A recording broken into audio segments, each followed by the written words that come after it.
A primeira resolução de Davi: cantarei a bondade e justiça. No 3, você vai dizer bondade e justiça. 1, 2, 3. Porque o que é isso é importante para você entender? Porque eu tenho facilidade de cantar a bondade, não é verdade? Cantar a bondade é coisa boa. Até a oportunidade para cantar a bondade, o cidadão pede: irmão, pastor, me dá uma oportunidade, que eu quero cantar uma bondade de Deus. Agora, cantar a justiça. Sabe o que é isso aqui no original? Masquil. Você sabe o que é masquil? É a proposta de alguém que escreve acerca do que ele está vivenciando. É alguém disposto a aceitar de Deus o bem e o mal. Porque as pessoas na igreja hoje, elas não querem aceitar de Deus absolutamente nada além do que é bom. Eu estava vendo um perfil de algumas igrejas que estão explodindo na internet, e eu comecei a observar o que os pastores estão falando. É só coisa boa. É só você pode. Você tem um poder. Você é extraordinário. Você tem o vigor do Espírito Santo. Você está sendo deitificado. Você não pode curvar. São só palavras motivacionais.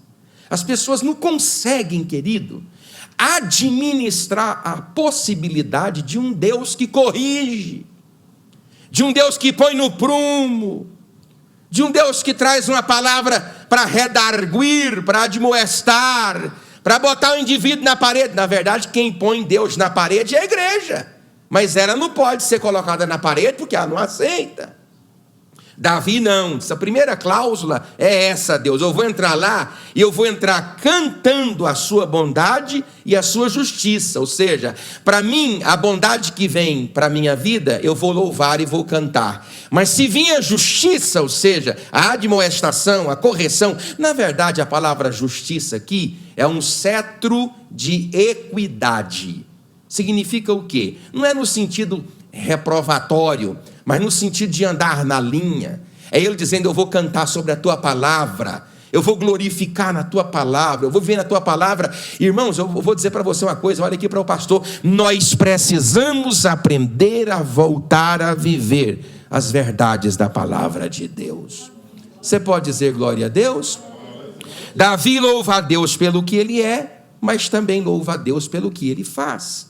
Até porque a perspectiva dos Salmos, a palavra, irmão, é engraçado, você tem que estudar. O livro dos Salmos, Terlim, ele está inserido na porção do Ketuvim, que é uma porção lá na Taná, que é o Antigo Testamento, que é a Bíblia judaica, é a porção dos escritos. É o primeiro livro da porção dos escritos, que o nome é Ketuvim. Você tem lá os Salmos. Agora tem uma palavra lá, um radical, que é mitzmor, que significa cortar separadamente. Você sabe por quê? Olha aqui para mim: cada salmo é uma música.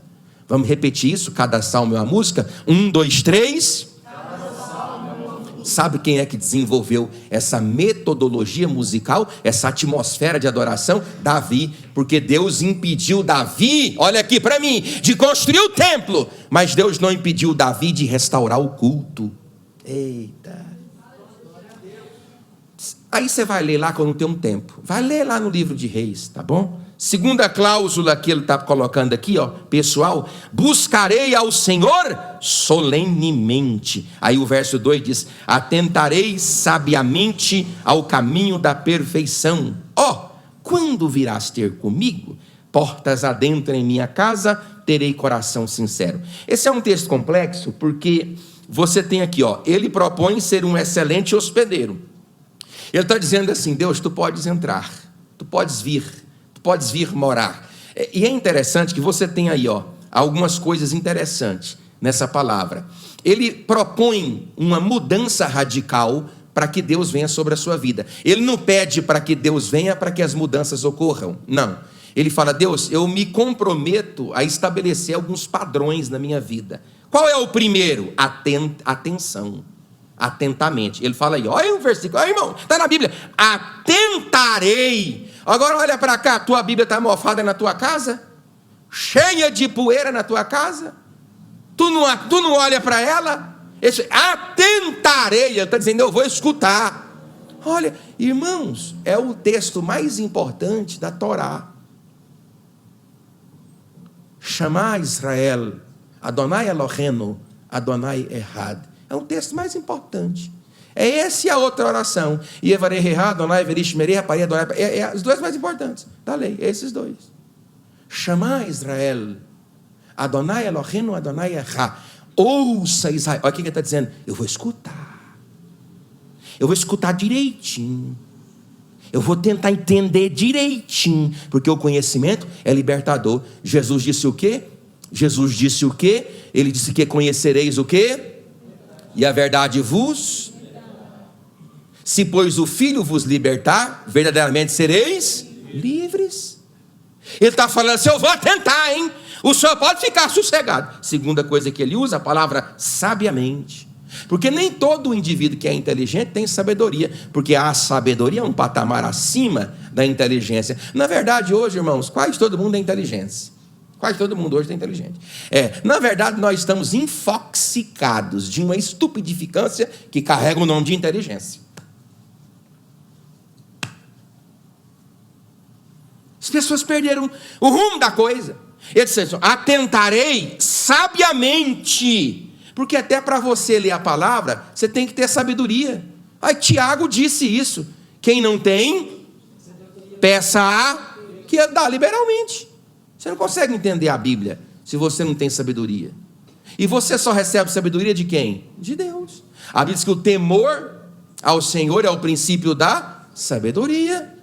Olha as palavras que ele usa, eu vou sair disso aqui, ó. Ele fala assim, eu quero que o senhor venha para minha casa, venha para cá, mas antes do senhor vir, eu vou fazer uma cláusula aqui, eu vou atentar sabiamente para a perfeição. Irmão, quem, pois, preste atenção no pastor, quem, pois, poderá caminhar neste caminho? Ninguém. A perfeição que eu busco é a perfeição de Cristo em mim. Se Cristo é arrancado de mim, não há qualquer perfeição que seja perfeita e capaz de abrigar na minha casa a presença do Todo-Poderoso. Não há. A perfeição da igreja é a figura de Cristo. Cristo, ele é a cápsula protetora. Deus não me repulsa. Deus não me repulsa da sua presença por causa do sacrifício de Jesus Cristo. Nós somos gerados em Cristo. Cristo é uma cápsula, é a placenta que diante de Deus nos protege. Do corpo santo divinal nos expele para fora. É Cristo, é o sacrifício dele. Quando a Bíblia propõe no Antigo Testamento, atentarei sabiamente ao caminho da perfeição, e essa ideia é reportada na igreja por aplicação prática, eu posso dizer para você, tu não é capaz de ser perfeito.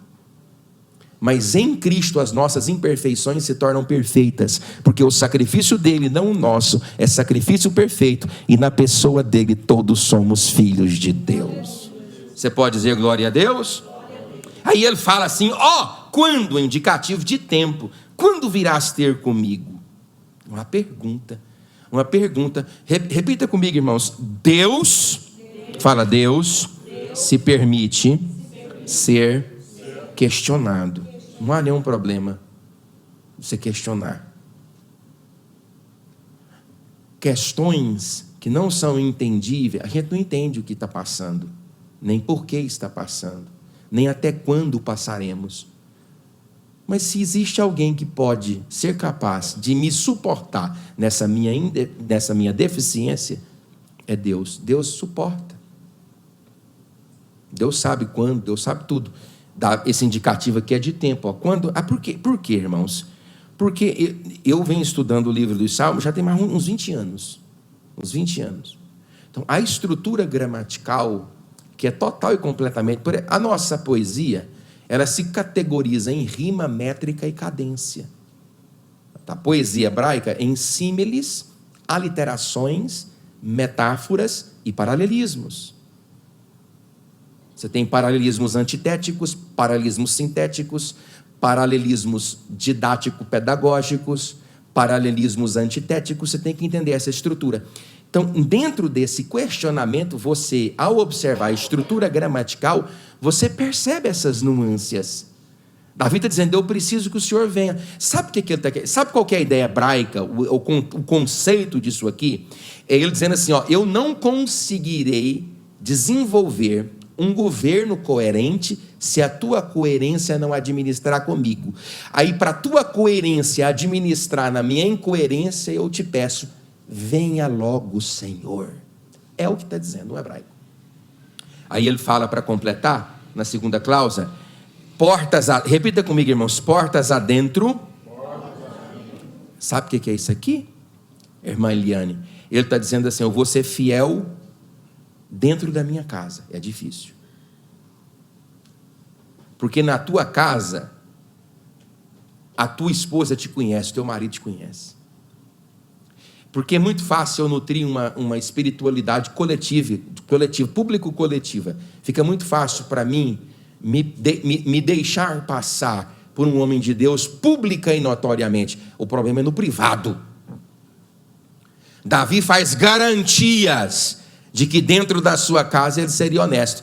Quando você tem, olha aqui para mim, quando você faz uma leitura cronológica dos acontecimentos da vida de Davi, reportando a fala de Davi, você percebe que mesmo Davi não conseguiu cumprir com a sua vida o belo discurso da sua boca. Tinha pensado nisso? Eu nunca tinha pensado, claro, você nunca fez a leitura cronológica do texto. Porque você sabe que ele cometeu equívocos dentro de casa. Ele assassinou. Ele adulterou. Ele arquitetou malignamente a morte de um heteu. Ele embebedou o heteu para camuflar o seu adultério, a sua vida adulterina. Então você percebe que há uma distância entre o que Davi propõe e o que ele faz.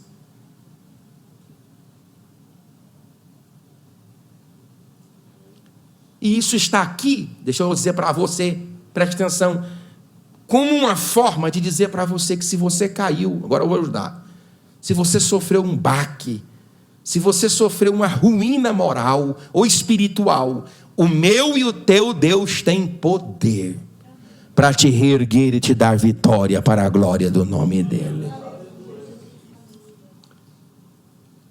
Então ele propõe ser um excelente hospedeiro. Sua sinceridade pode ser percebida num reconto de sua casa. Terceira cláusula, essas são cláusulas pessoais, tá bom, irmãos? Vigiarei meus olhos e comportamentos. É a terceira cláusula. Aí ele coloca aqui, ó, não porei coisa injusta diante dos meus olhos. Aborreço o proceder dos que se desviam. Nada disso se me pegará. Então são cláusulas difíceis. Sabe por quê?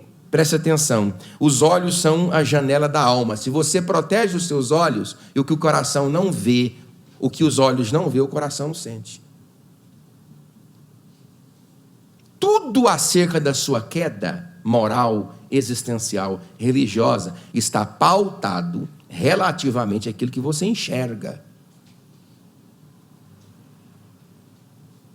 Você olha uma mulher bonita, um rapaz bonito, é a questão da oportunidade. Lembra lá no estudo de Gálatas, Paulo falou assim, Presley, seu abestalhado, sim senhor, não dê ocasião à carne. Paulo está dizendo assim para mim, você não é corrupto, não é porque você é bom não, Presley, é porque lhe falta oportunidade de ser, porque tu és corrupto. Aí eu não sou não, Paulo, dê ocasião à carne para tu ver se tu não é corrupto. Muitos de nós, presbítero Alex, não somos corruptos governamentalmente, a gente fala mal dos políticos, mas é porque não é conferida a nós a oportunidade que são a eles. Às vezes a minha não corrupção está relativa à minha carência da oportunidade. Por isso que Paulo fala, não dê ocasião à carne. Você entende, pastor Figênio? Porque, veja bem, alguém que é melhor do que o senhor, irmã Figênio? Ah, muito melhor do que o senhor. Ah, mas um homem que é muito melhor do que qualquer um de nós aqui, um homem que é melhor do que nós, ele estava passeando, descansando lá na varanda. Ele enche. E o povo, coitado, fala mal da irmã. A irmã banhando. Eu não sei, eu conhecendo um pouco da estrutura geográfica da cidade, Jerusalém está a 712 metros acima do Mar Morto, 400 metros acima do nível do Mar Mediterrâneo. Então eu sei que o palácio era muito grande. Muito grande. Então fica fácil você ter uma visão privilegiada das pessoas que estão lá embaixo. O problema nem é a mulher banhar. A mulher pode banhar. O problema é você digitar www. Para que você está fazendo isso? Para que você quer dar ocasião para acender em você uma chama que tu não vai apagar? Tu não vai conseguir apagar essa chama. Esse pecado é muito grande, esse pecado é muito tenaz, é muito violento. É algo que está para além da nossa capacidade. Aí ele está falando assim: eu não porei coisa injusta diante dos meus olhos. Ele pôs. Ele é melhor que você, ele é melhor que eu. Por isso que a corrupção que não está em mim, não é porque ela não está em mim, é porque não foi me dada a ocasião para ela manifestar. E ainda que seja dado a mim a ocasião para que ela manifeste, a minha vida tem que ser crucificada em Cristo.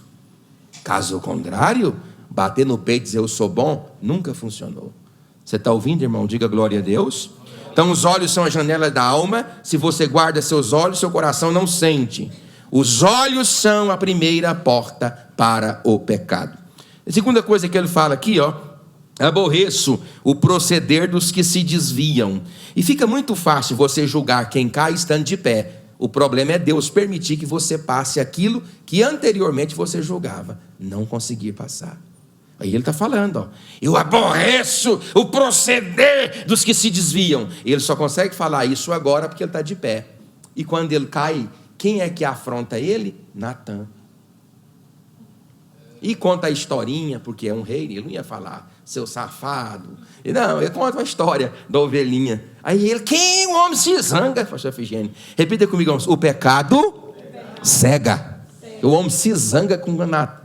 Não com o Natã, né? Com a personagem. Aí, quem eu vou mandar resolver essa bagaceira agora? Ele diz, é tu.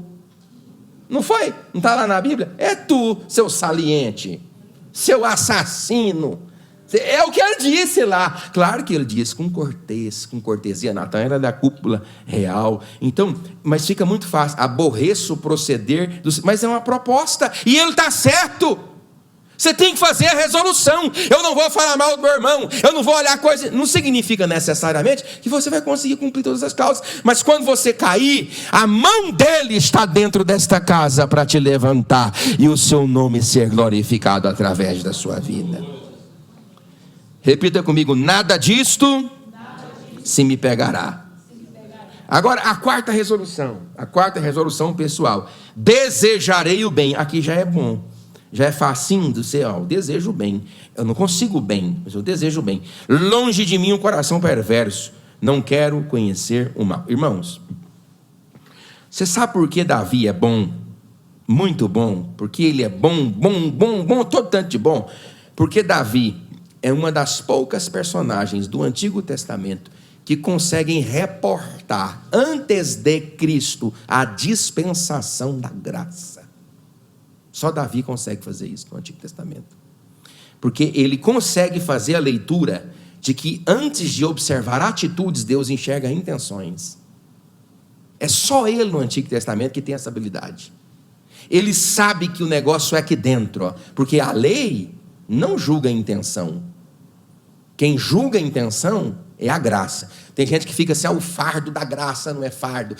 Graça não é barata. O fardo da graça é extremamente pior do que o da lei. Porque a lei julga intenção. Por exemplo, a lei julga o adultério, ou o adúltero, como aquele que pratica o ato de adultério. A graça julga o adúltero como aquele que deseja o adultério. Se a lei precisa de coisas concretas para se categorizar e condenar, a graça trabalha com abstrato. Basta você ter intenção e ela condena. Condena e coloca você no réu de culpado, tal como aquele que praticou. Davi, ele entende isso. Ele fala assim, longe de mim o coração perverso, não quero conhecer o mal. O coração de alguém é denunciado por suas atitudes. Eu realmente conheço aqueles que estão do meu lado. Ele está dizendo assim, longe de mim o coração perverso. E é engraçado que coração, a palavra lev, no hebraico, lev, é a palavra coração. Davi é capaz de identificar internalidades alheias a partir de comportamentos concretos. Porque você pode, se você for sábio e tiver discernimento, identificar quem é a pessoa que está do seu lado, observando os seus comportamentos. Davi fala assim: esse comportamento desse rapaz está errado, provavelmente tem um coração perverso, eu não quero na minha casa. Você pode dizer glória a Deus?